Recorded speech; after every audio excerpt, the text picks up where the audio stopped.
Here at Fox 40, we now have a new tool to give you a better glimpse at the damage. It's Drone 40. Drone 40. Drone 40. Drone 40.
Chaos, crime scene tape, and crowds fill Fruit Ridge Road in South Sacramento after two teenagers were gunned down in broad daylight. California lawmakers would agree. San Francisco Assemblyman Phil Ting is working on a bill to ban sales of all vehicles that use gas or diesel by the year 2040, making the gas pump virtually obsolete. I wish I could give somebody advice, but I failed. I couldn't do anything. I couldn't make the system work.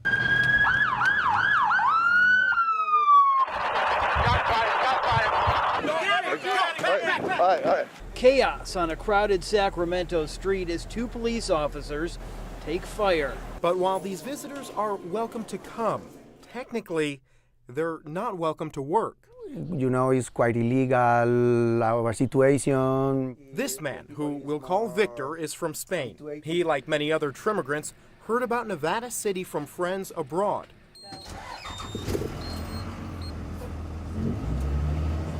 Same shift, different day, cradled in the arms of Good Samaritans.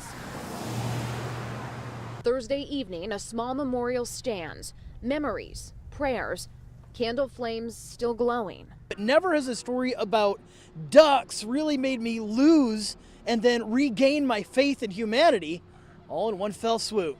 In the middle of town, popular with families looking to spend some time by the water underneath the trees. Oh, and did I mention the ducks? Now, weeks later, the band says their music has found a new passion. Hope you know there's Heal. We wrote a song about it called The Fight. It's about the healing side. It struck a chord with Las Vegas survivor Lisa Fine from Roseville, who organized tonight's benefit concert. Programs, opening day pins, hats, foam fingers. There it is. Thank you. Yeah. It could be the sounds, or the taste, or possibly even the smell of baseball in the April air. This year I'll be 60, and it's just like, you know, the closer I get to the end of my life, I just feel like I can't go to my grave someday not knowing. You know, this will go down as one of the deadliest fires ever here in Oakland. Candles, loving notes, and flowers offer a bright spot amid one of Oakland's darkest tragedies. to embrace anyone feeling intense pain in the immediate aftermath of the ghost ship fire. But as another storm rolls in, Peterson is taking extra steps this time to protect his property. And it may only be a layer of sandbags or 2 layers, but just that little bit of effort work will save you thousands of dollars. The snow really started coming down here in Nyack. Wherever they are on a map, vacationers all have the same idea this weekend. Residents and visitors have been in and out of this area all day to get a glimpse of what's left of the popular South Lodge. A peaceful setting interrupted by destruction. But here at Fox 40, we now have a new tool to give you a better glimpse at the damage. It's Drone 40, and from above, you can see just how big this tree is and the damage it caused. Hundreds of feet above Davis, Drone 40 zeroes in on a massive pine tree on its side. The tree's trunk, needles, and limbs litter at least 2 backyards. He was in a helicopter crash. His helicopter was blown up on landing by a command detonated mine. For Peggy and others like her, getting glioblastoma on the VA's list would create an easy way to get benefits and recognition. We do have Drone 40 in the air. We want to give you the bird's eye view of the San Joaquin River right now running where it should not, that we have seen coming through. Now, a couple notes about this image, about Drone 40 streaming live that you're seeing now. Some numbers along the bottom. That's our telemetry. That's going to show you how high up in the air Drone 40 is. We've launched Drone 40 to give you that bird's eye view. Mountain staff says they're expecting a packed weekend, not only because people are flocking to the area to take advantage of the nice weather. Initially, roughly 500 people under a mandatory evacuation, but tonight, some of those evacuation orders have been lifted. The farmers made an initial response, but the Department of Water Resources and the Corps of Engineers are out there right now working on it. The San Joaquin County Office of Emergency Services says to repair the breach, crews had to take material away from the good portion of the levee, and their work is not over. Now, what you see right behind me is 100,000 cubic feet of water per second just gushing down that main spillway. As storms head this way, that comes as a big relief. We've taken almost 20 feet of the reservoir water surfaces out of the reservoir. Becky decided to treat him with a more holistic approach. She says they see several dogs every week who've eaten marijuana edibles. That's a potentially deadly combination. And chocolate is toxic for dogs as well, so that can also cause problems with the heart. They both can cause problems with the heart. A bird's eye view of a brand new bridge in the foothills. It's a bridge that gives a community in Alta a direct link to the freeway and beyond for the first time in 6 months. And if you've never seen an entire semi-truck slide down the side of a hill before, it's something to watch. The process took hours. We've sped it up for you. But you can bet the drivers going northbound into Sacramento on 99 today, caught in the bottleneck of closed lanes, they were wishing we could speed it up for them, too. More to it, meaning crime. Flint says he's seen signs of drug sales, prostitution, and more recently, loud fights. From Del Paso Heights through downtown all the way to South Sacramento, homes boarded up and beaten down are scattered everywhere. The flames from the wildfire are moving fast, burning up 1,000 acres of dry brush and destroying at least 10 structures in Butte County, sending people and their pets down the hill in a frenzy. You're a little too late. You said your ranch is gone? Yeah, probably so. Only God knows.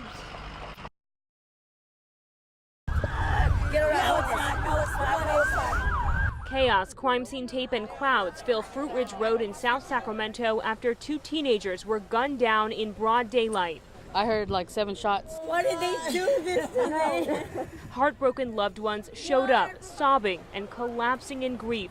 They say brothers ages 16 and 18 were killed during a trip to the South Area Market around noon. I got a phone call saying 2 guys got shot. They left the house like 45 minutes before this happened, before I got the phone call. Gisette Bruno says the 2 victims are her nephews, and one of them had a child on the way.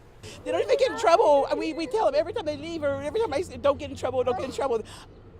I don't know what happened. It's really heartbreaking and sad. I mean, we've seen them numerous of times, and They're really nice, yeah. For hours, neighbors, family, and onlookers gathered at the crime scene, which spanned several blocks in front of rows of businesses. It's extremely brazen. I mean, it's 12 noon, it's lunch hour in a busy road in a commercial area. Investigators are still trying to figure out what happened before bullets ended 2 young lives. Sergeant Tony Turnbull says a light-colored SUV carrying 2 to 3 suspects left the scene after shots were fired. We have no indication that this was random. We don't know the background of it or what led up to it at this point in time. For family, it's a day of shock and grief. For neighbors, it's a disappointment to see more violence on the streets. I don't know why would anybody want to kill them. It's like, violence needs to stop. We live in this neighborhood. We should all be able to get along. Maria Eric doesn't live in California anymore, but she comes back to Sacramento as often as she can.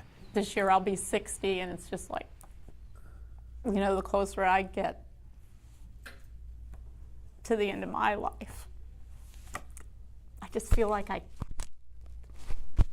I can't go to my grave someday not knowing. It's hope that draws her here. Hope that investigators will finally have an answer to the question that's consumed Maria's life. Who killed her sister, Robin Brooks? Now it's real. We just need a name. In April of 1980, Robin was found brutally raped and stabbed to death inside her apartment off Tallyho Drive in the Rosemont area. The killer's blood found inside Robin's room. But almost 40 years later, the case is still unsolved. I mean, we just keep getting closer and closer to identifying the suspect in this case. It's just, I just want it now. Detective Mickey Lynx has been working on Robin's case for almost 13 years. She's retired now, but is passionate about finding justice for Robin. And with a sample of the killer's blood, Lynx says they actually have a chance at finding him. We have DNA. We have the person who did this. There's no doubt about who it is. We just need their name. The suspect's DNA was entered into all the criminal databases back in 2004, but there was no match. Now, new technology is giving investigators a different way to look at the DNA and a glimpse at what the killer could possibly look like. A person, like you can touch them. The photo Maria is holding was produced by a process called phenotyping. The company uses the DNA profile to generate these composites of a man at ages 25 and 56. Biotech company Parabon Nanolabs out of Virginia tells us these profiles aren't meant to be a photo ID, but rather a genetic witness in the absence of an eyewitness. Mickey hopes these faces will jog someone's memory. Hey, I remember a person that looked like that, or, oh, right now, my neighbor looks like that. Fox 40 has been given the first public look at these images, but Mickey says they've already been helping in the investigation. The Sacramento County Sheriff's Department also shared new details on Robin's whereabouts before her death. For decades, investigators thought Robin finished her shift at donut time off Kiefer Boulevard and walked straight home. But now, detectives say an informant who has been cleared as a suspect told them he saw Robin at a house party somewhere off Roseport Way. She went there after work and then went home.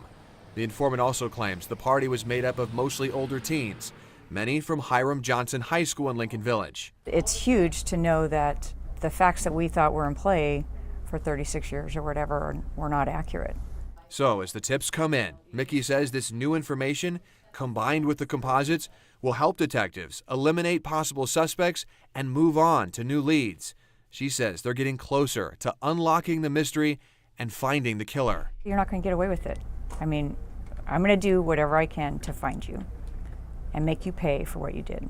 As for Maria, she's in the fight for the long haul too. It's her life mission.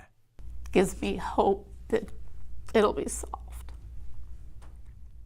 You're working so hard on this. I work every day of my life. It's like you don't even know because it becomes a part of your life.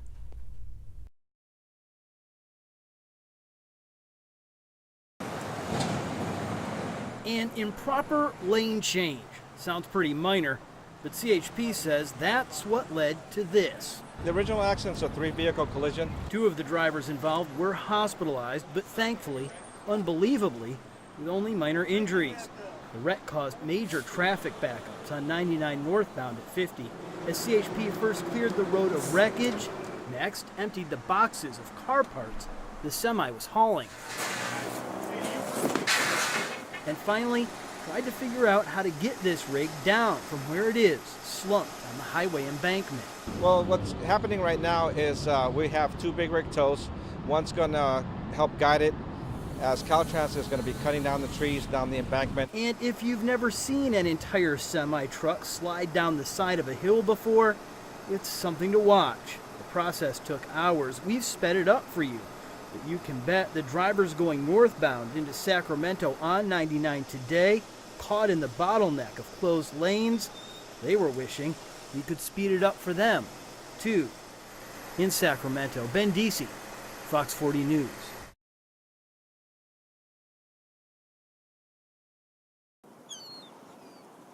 Programs, opening day pins, hats, foam fingers.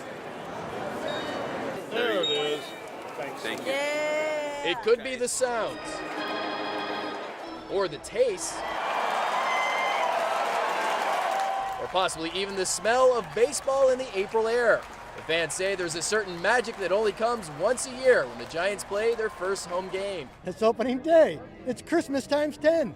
Dodgers suck! Tom Watkins and his family arrived at tailgate at 5:20 a.m. We were the first ones here. It was dark. Coming to a Giants opening day is keeping up a tradition which spans decades for his family. I haven't missed one in over 10 years. In the last 35 years, I haven't missed any. Consecutive 41 years in a row. Cody Harrington hasn't been to as many, but has a record that's impressive. He's been to every opening day he's been alive for. He's 6 years old. It's his 7th opening day.